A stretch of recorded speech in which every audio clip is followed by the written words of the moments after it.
ఇప్పుడు పార్టీలో పక్కన పెడితే వ్యక్తిగతంగా కూడా మిగిలిన కాంగ్రెస్ పార్టీ కానీ టీఆర్ఎస్ పార్టీ కానీ బీజేపీ పార్టీ కానీ మిగిలిన ఏ పార్టీలో కూడా రాముని కొలిసే వాళ్ళు కూడా చాలా మంది ఉన్నారు. కానీ బయట జనాలు ఏమంటారు అంటే ప్రత్యేకంగా మీరు చెప్తున్నట్టు హిందూ లేదా రాముడు అనగానే మనకు టక్కున గుర్తొచ్చే పేరు బీజేపీ పార్టీ అయితేనే హిందుత్వాన్ని రాముడిని తెర మీదకి తీసుకొస్తుందని.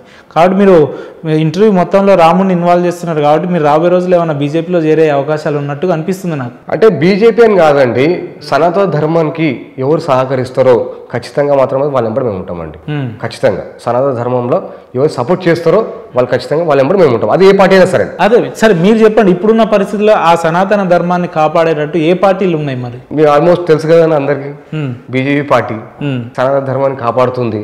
మిగిలిన కొంతమంది కూడా పార్టీ, కొంతమంది ఏం తెలుసా అన్న, ఇప్పుడు యాక్చువల్లీ ఏంటంటే ఈ ఏదో పొలిటికల్ గా రాజకీయంగా భయపడి ముందు రావట్లేదు కానీ వాళ్ళ మనసులు ఉన్నాడు ఖచ్చితంగా. అంటే అందరికీ రాజకీయంగా అరే ఇప్పుడు నేను జై శ్రీరామ్ అంటే మరి కమ్యూనల్ అవుతుందేమో, జై శ్రీరామ్ అంటే నాకు ఇలా కమ్యూనిటీ ఒక పెద్ద తప్పనట్టు, జై శ్రీరామ్ అంటే మళ్ళీ ఓట్లు పడేయేమో, ఇటు పక్క హిందూజం ఏమో. జై శ్రీరామ్ అంటే ఉందన్న, జై శ్రీరామ్ అంటే కమ్యూనల్ వాడు కాదన్నది, మనం రాముని గుర్తు చేసుకుంటున్నాం, ప్రతి మంచి పనికి రాముని గుర్తు చేసుకుంటున్నాం. రైట్ అన్న, మీరు సెటిల్మెంట్లు చేసే సందర్భాలలో ఇంకొక వార్త మా దగ్గరికి వచ్చిందని అంటే మీకు తెర వెనుక ఉండి నడిపించేది అంతా కూడా అంబర్పేట శంకరన్న గారే అని చెప్పి కొంతమంది మాట్లాడుతున్నారు. ఏంటన్నా మీకు శంకరన్నకు ఏంది సాన్నిహిత్యం? లేదన్న, శంకరన్న ఆయన మా కులం పెద్ద. రెండోది ఏంటంటే అంటే ఈ క్వశ్చన్ అడగొద్దు, జనరల్ నాకు తెలియదు కాబట్టి అడుగుతున్నా. కులం పెద్ద అన్నారు కాబట్టి కులం అన్న, ముదిరాజ్ కులంలో ఆయన పెద్ద ఆయన. ఓకే, ఒకటి. రెండోది ఏంటంటే ఆయన సంఘ సేవకుడు. ఓకే, అన్నగారు సంఘ సేవకుడు. శంకరన్న గురించి మాట్లాడేంత పెద్దోని కాదన్న.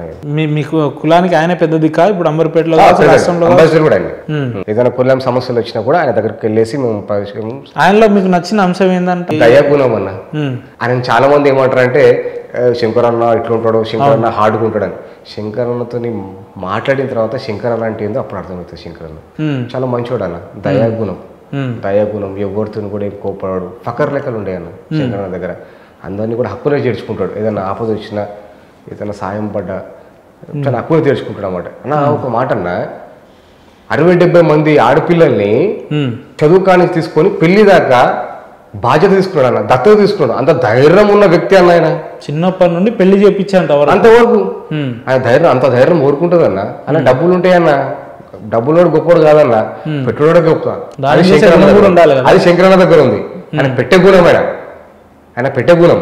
మరి ఎందుకన్నా పొద్దున్న లేస్తే శంకరన్న వేరే వేరే పేర్లతో ఆయనను పలుకుతా ఉంటారు, రౌడీ అని చెప్పి సెటిల్మెంట్లు చేస్తాడు, అది ఇది వాస్తవం?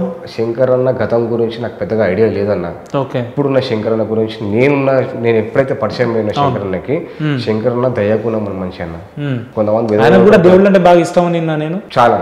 ఆయన భక్తి అంటే చాలా, ఆయన దేవుళ్ళని బాగా నమ్ముతాడు. అంటే ప్రతి మతాన్ని కూడా నమ్ముతాడు ఆయన, ప్రతి పండుగలు కూడా చేసుకుంటాడు. ఆయన అన్నగారి దగ్గరికి చాలా మంది ఇతర మతస్థులు కూడా వస్తారు అన్న, ఆశీర్వదిస్తారు. అన్న కూడా వాళ్ళకి సహకరిస్తాడు, మంచిగా ఉంటాడు అన్న. అంటే శంకరన్న గురించి పెద్ద మాట్లాడే పెద్దోని కాను, శంకరన్న మాత్రమే దయాగుణం. రైట్ అన్న, మీరు ఇందాక రాముడు అంటే నేను ఒక మాట అడుగుదాం అనుకున్నా, మర్చిపోయినా.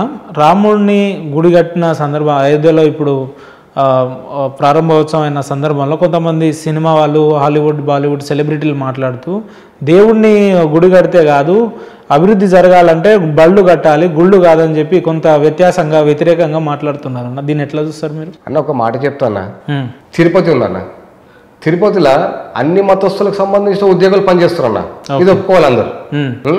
మరి తిరుపతిలో ఉన్న హుండీలో వేసే డబ్బులు ఎటు పోతున్నాయి అన్న? ఎండోమెంట్కే పోయేది. మరి ఆ ఎండోమెంట్ డబ్బులు ఎవరు ఖర్చు పెడుతుందన్న?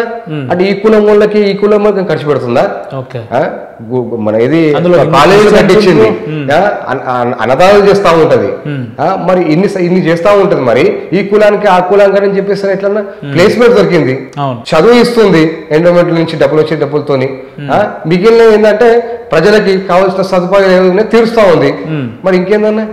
అంటే మన రాముడు గుడి ఒకటే ఉంటుంది అన్న, ఇక వేరే ఉండే అన్న, ఇక వేరే మతస్థులకు సంబంధించి ఏముండే? మరి మా పంతులకు జీతాలు ఉండే మరి ఇది అన్యాయమే కదన్నా ఇది. ఇంకెన్ని రోజులన్నా భరించాలి ఇంకా మేము కూడా. అందరు సమానంగా ఉండాలి. రామరాజ్యం అంటే ఏందన్నా, రామరాజ్యంలో కూడా అన్ని మతాలు అన్ని కులాలు అందరు బాగుండాలి, అదే రామరాజ్యం అన్న. అది అంటే ఇప్పుడు హిందువులంతా కూడా ఏకం అవ్వాల్సిన పరిస్థితులు వచ్చినాయంటారా అన్న? ఏకం కావాలి కదన్న మరి, ప్రతి హిందువుడు కూడా ఏకం కావాల్సిందే.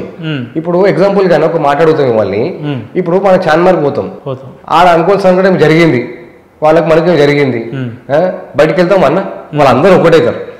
ఇంకొకటి మన చర్చికి వెళ్తాం, అక్కడ అనుకోకుండా జరిగింది, వాళ్ళందరూ ఏకం గారా అన్న? మరి భారతదేశంలో 80% మన హిందువులే ఉన్నారు, మరి ఎందుకు ఏకం కావద్దన్న? ఖచ్చితంగా కావాలి. ఇప్పుడు రోడ్డు మీద పోతుంటాడు అన్న, మన హిందువులు కూడా అన్నాడు, పక్క హిందూ కూడా చూసుకొని పోతాడు, నాకెందుకు రాలేదు అని చెప్పేసి, నాకు ఇక్కడ అనుకుంటుంది అని చెప్పేసి.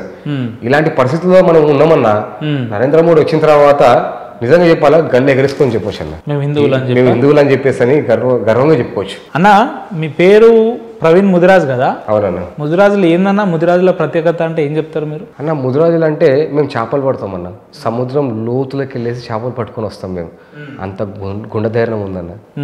అదే మాకు ఎవరైనా కీడు తలబెట్టాలని కూడా పెద్ద మనసు చేసుకొని వాళ్ళకి సాయం చేస్తామన్న, అదే ముదిరాజ్ కులం. అంటే పెట్టే గుణం ఉంటుందా మీకు? మమ్మల్ని యార్ ముదిరాజు షేర్ ముదిరాజు అంటాం మమ్మల్ని. అంటే దాని అర్థం ఏందన్న? అంటే ఆపద వచ్చినా కూడా ఫస్ట్ మేము వెళ్ళి పడతాం అన్న. ఓకే. అది ఎవరికైనా ఆపద వస్తే కులం చూడమన్నా, కులం చూడము, వాళ్ళ గుణం కూడా చూడం మేము. ఆపద వచ్చిన మాత్రం అయితే ఖచ్చితంగా మా శత్రువు అయినా సరే ముంగడికి వెళ్ళేసి వాళ్ళ దగ్గరికి వెళ్ళేసి వాళ్ళకి కలిగిన సాయం మేము చేస్తాం అన్న.